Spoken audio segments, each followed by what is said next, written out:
What's going on, you guys? Welcome to another episode with the Country Slicker YouTube channel. Today we're going to be talking about the 6 major things that I hate since buying my Ford F-150 Tremor package. So absolutely love the truck. I have had nothing but good times with it. We ask a lot of our vehicle, but I have identified 6 things that somebody could have told me about before I bought it, and I wish there was a little bit more content put out with before we made the purchase. So it's definitely a truck that I would buy again. It's definitely a truck that has performed really well when we ask so many different things of it. We ask a lot. We use it for towing, we use it for off-roading, we use it for daily driving. So we really do ask a lot of the F-150 Tremor platform. However, 6 things that I would change or that could have been done better on the F-150 Tremor. We will be right back after this quick introduction, you guys, and then we will go through in detail the 6 things that I would have improved on the F-150 Tremor.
Alright, welcome back, you guys. Again, my name is Griffin, and if you guys are new to the Country Slicker YouTube channel, we do tons of off-road stuff. We love taking our F-150 out, our side-by-side, our custom jet boat. We enjoy all things off-road. We love experiencing new places. So if you guys are new to the channel and that sounds like something you guys would like to be a part of, please consider hitting that subscribe button below.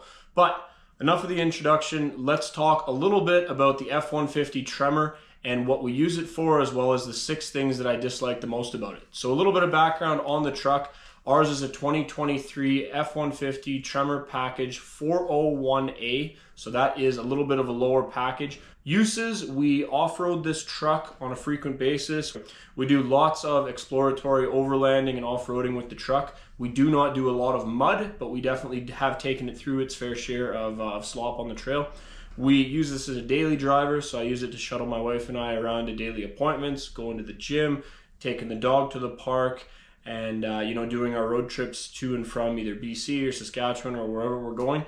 And then our third major use for the truck is towing. So we pull a 14-foot flat deck trailer with our side-by-side on the back very regularly. We also dual tow a 5th wheel 25-foot holiday trailer with our 14-foot flat deck attached to the back. So we do quite a bit of towing with the truck, and it handles all of it pretty darn well. Really like this truck. I'm very happy with the purchase. We have almost 40,000 kilometers on the truck now, so it definitely has a couple miles on it now, to the point where we've gotten comfortable and we've been able to take this thing out. But that is our main use for the truck. So let's get into it right away. The 6 things that I do not like about our F-150 and stuff that definitely could have been improved upon.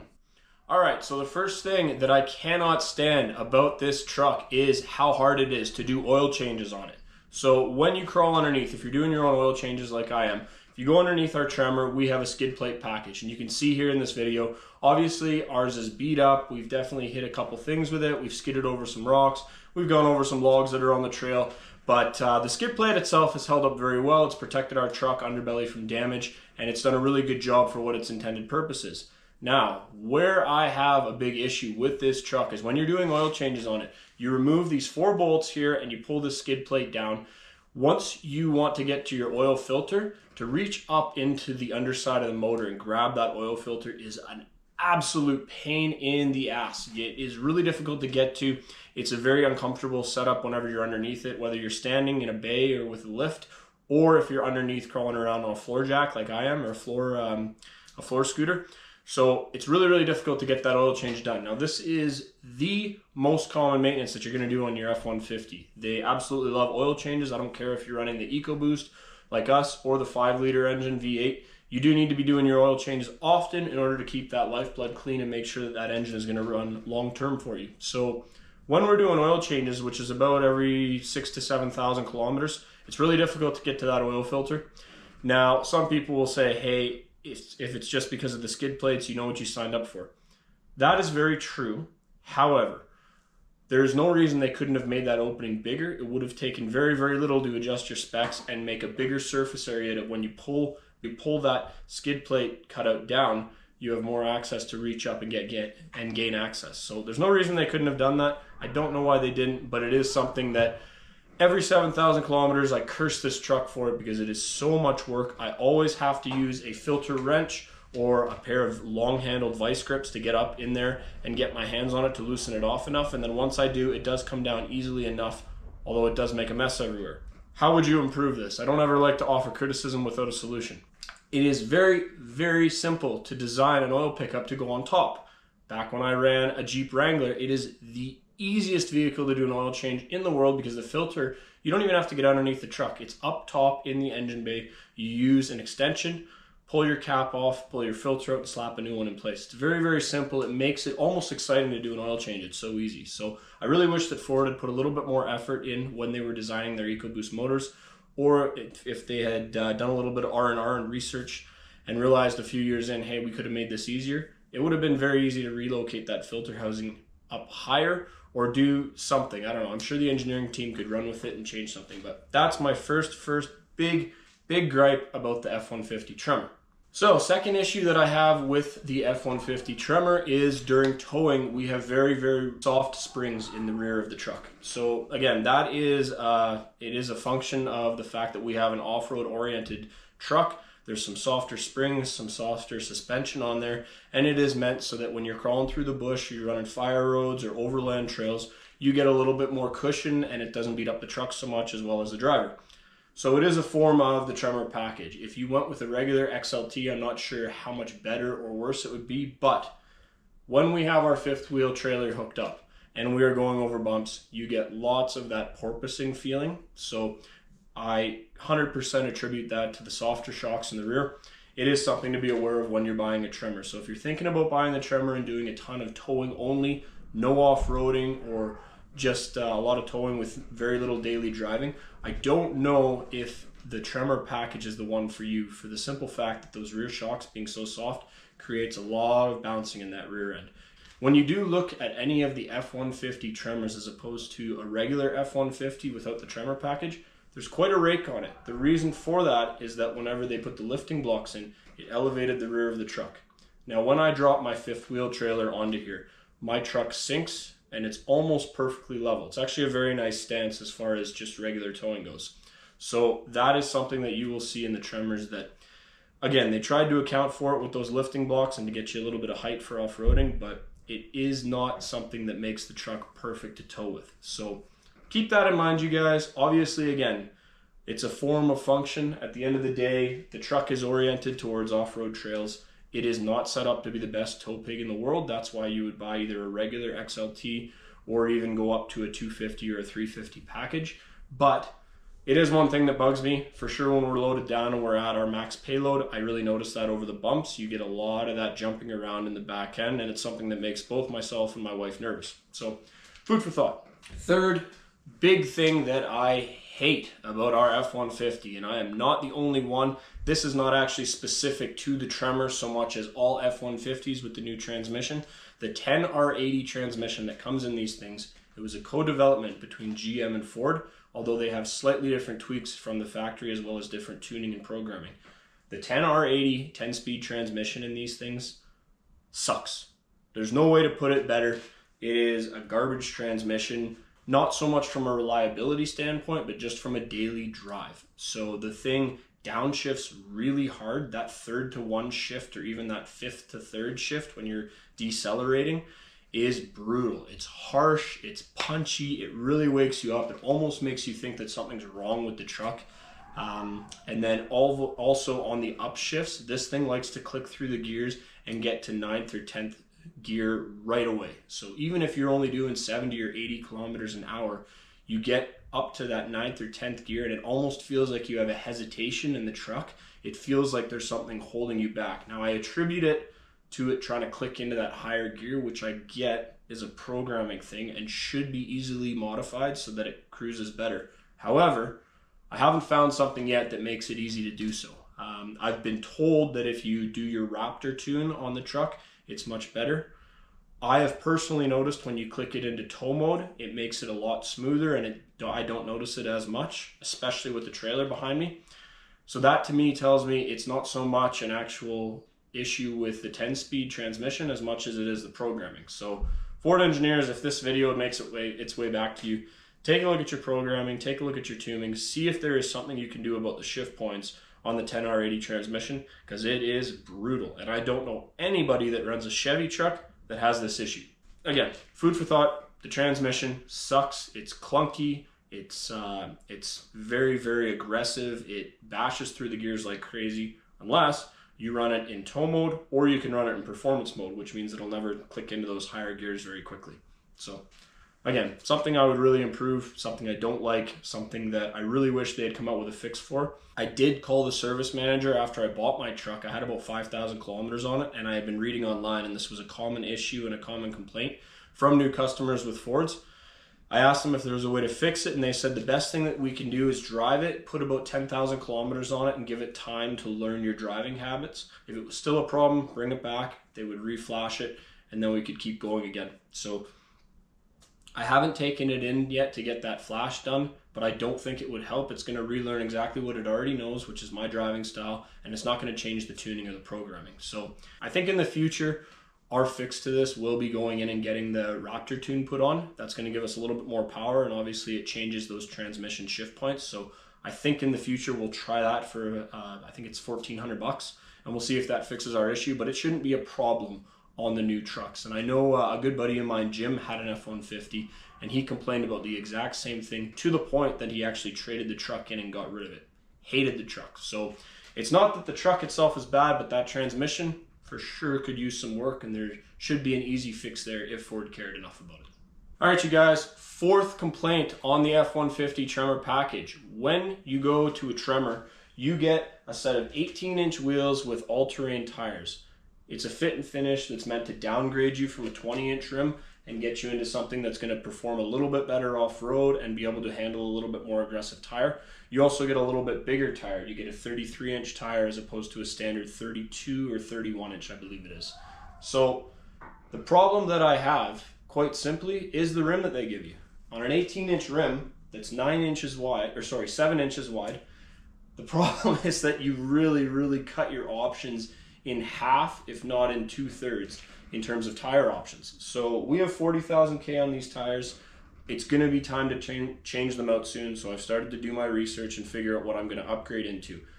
On an 18-inch rim, it's really tough to upgrade. You know, you don't have a lot of sizes available. Lots and lots of manufacturers cater to a 20-inch or a 17-inch rim. Anything that comes out of the Jeep factory, they do a 17-inch, GM 17-inch. Lots of different manufacturers handle a 17-inch tire, and thus there's lots of options for upgrading your tires. On these 18s, it really cuts down on availability. It also adds some cost. So when you look at upgrading and putting an 18-inch tire on as opposed to a 17-inch, that's 18-inch rim just kills you price-wise. So really disappointed that they did that. I don't see a point for it. If you had gone a 17-inch rim on this truck, you would have also added a little bit of cushion for when you're airing down the truck, and it would have made it perform a little bit better whenever you're flexing through the rocks and when you're at lower tire pressure. So I don't really see a need to go to an 18-inch. I don't know if they were going for a more sporty look. I don't know if that was just maybe some deal that they got through another manufacturer, but not a good move, Ford. You guys could have gone 17-inch, and you guys could have saved us, the consumer, money as well as time when we're shopping. So something else I think they could have done a lot better, and they just didn't quite hit the nail on the head with that one. Number 5 on my list of stuff that I hate about the Tremor is when you are driving down the street, you have the ability with this button on your dash to hit, and you can check your rear view camera while you're driving. It's a really handy feature if you're towing. I use it quite often, not with our fifth wheel, but when I'm just towing my side-by-side, I'll often hit that button and check my rear view camera to see if all my straps are on, make sure my trailer's not swaying, make sure, you know, even at times you can check it to see what traffic behind you is doing. It's a really nice feature, and if you click it on, it actually stays on there. So good job Ford on that one. However, for whatever reason, in the package that we have with the 401A, when you click on that rear view camera, there is this big display across the middle, and I'll put a video right here. You guys can see it says not able to show full view. Why is that? Why is that programming in there? I don't understand why. There's no reason that they could have put that in there. I've been told on packages that have either a 360 camera or a 402A package that you don't get that message. Never driven one, so I couldn't tell you for sure. But there is no reason that when I hit that button, there should be an idiot display across the front that doesn't let me see what's behind me fully. It's a small thing, but it is an absolute annoyance, especially for me, who turns it on all the time to check my straps and use it to view whatever's behind me. It was a really good idea to put that feature in. I think they really thought about it, which is why there's a button for me to hit that allows me to use it. But there is no conceivable reason that they could have taken a program and tweaked it a bit so that I get a full display and not this silly message that says it's not able to view everything. So if you guys know the fix to that and you guys are still watching, I appreciate it if you drop in the comments below. Maybe there's a fix that I don't know about for this, but short of going in with ForScan or something like that and changing a programming around, I don't know how you would fix that. So something to be aware of, you guys. It's a small thing, but again, for me anyways, it drives me nuts every time I click that button, go to check my straps, and boom, there's this stupid message across the front that doesn't let me see the whole screen. Number 6 thing that I don't understand and will go as far as to say that I hate on our F-150 Tremor is the fact that there is no winch support from the factory. The truck went off course, but we're gonna reel it in now. We should be good. We're gonna try and bring it back onto the trail and back out of here, which should be doable, I think. Now, in 2023, the winch option was not quite there yet. I believe they came out with that towards the end of 2023, where if you had a 402A package, you could add a winch bumper on the front of the truck. It looked sleek, it was still full metal, and it accommodated up to, I think, a 10,000 pound winch, which is really, really handy for guys like me that go out to the bush and want to go off-roading and be able to rip around and do some stuff. So you need a winch when you're going out to the bush. A guy like me, I go a lot of the time by myself, so it's almost essential that I carry a winch. So for guys like me, it's super annoying that a truck that you guys have marketed as off-road doesn't accommodate a winch in any way, shape, or form. Now, I have brought this truck to my fabricators. We've pulled off the front end. I've taken a look and checked out every conceivable option on how we can custom build a bumper that's going to come out, mounted from the frame, and accommodate a plate style that we could use a winch in. Some sort of winch carry. It doesn't have to be a big brush bar or a big bull bar or anything gaudy or huge like you might see on some of the Jeeps or some of the 1-ton diesels. Just something that accommodates a winch that allows a guy like me to mount something on the front, mount it up to your battery and say, okay, I'm safe. If I go up on myself and get stuck, I can recover myself. So there is no way to accommodate without doing either cutting of your crash bars, cutting of your front bumper, or removing sensors. Now, the guys that opt for this package from the factory with a bumper, they're in good shape. They put that on, they can accommodate front sensors on there, you can easily put a winch on, and then you're good to go if you're gonna be off-roading. But guys like me that wanted the lower package for the payload, we're kind of SOL because there's no way to put a winch on the front. So I wish Ford had done a little bit of R&R and was able to accommodate that. I don't know how they would have done it. Again, I'm not an engineer that would sit there and design these things, but I know that there is a way to do it for sure. I have seen a couple of off-road bumpers that offer the winch capability, something like ADD, Adaptive Designs, something. There is a bumper company that makes them, but it is not something that you can do easily. You have to remove the front end, you have to delete sensors, you have to relocate intercooler, so the intercooler's got to come back up top, and all of this translates to a very, very high cost for a guy like me that just wants to go out and hit some gentle trails, but still be able to do a recovery. So I don't like that. I think that, again, this is something that could be improved. I for sure thought as soon as I saw off-road package, in my head I go, okay, aftermarket support will be available very soon where we can put a winch on and I won't have to think twice about it. So far, we don't have an option. So far, it's come up to me getting a hitch carrier for my winch, and I have to carry this thing around in the truck bed with me, and if we do have to do a recovery, it's a lot of work to do the setup, put it on the back, run alligator clips to the front battery, use a wireless controller, etc., etc., etc. It's a lot of work. It does work. I've recovered myself several times using that setup, but it is a pain in the butt. It's a lot of setup and takedown, and it's not as easy as just having something on the front where we can pull cable and go about our day and then come back to it and hit the trail and keep going. But anyways, you guys, that is my 6 things that I hate about my Tremor. Now, in doing this entire video, if you guys are still with us and going, okay, are you getting rid of the truck?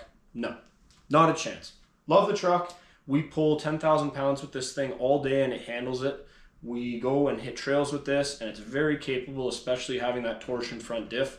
We crawl through everything and anything. It's a very, very capable truck. It's very comfortable to drive on the daily. I know I complained about the springs earlier in this video, but whenever it is just you bombing around town or hanging out doing some overland trails or some fire road trails, it's a very, very comfortable truck. I really like it. And I do have a video out as well that reviews the truck after my first 20,000 kilometers on what I think and some of the really good reasons to buy this truck, and I'll be sure to link that video below so you guys are able to check it out and see what our real world review is after some time in the bush and towing. But overall, I really like this truck. I would recommend it to buy, but be aware of those 6 things. If you guys enjoyed this video and you have some feedback for me or some comments or some other stuff that you would like reviewed about the truck or some aspects of the truck that you're wondering about, drop it in the comments below. I will do my best to accommodate it. And until the next video, you guys, we will see you in the next adventure. Until then, Country Slicker out of here.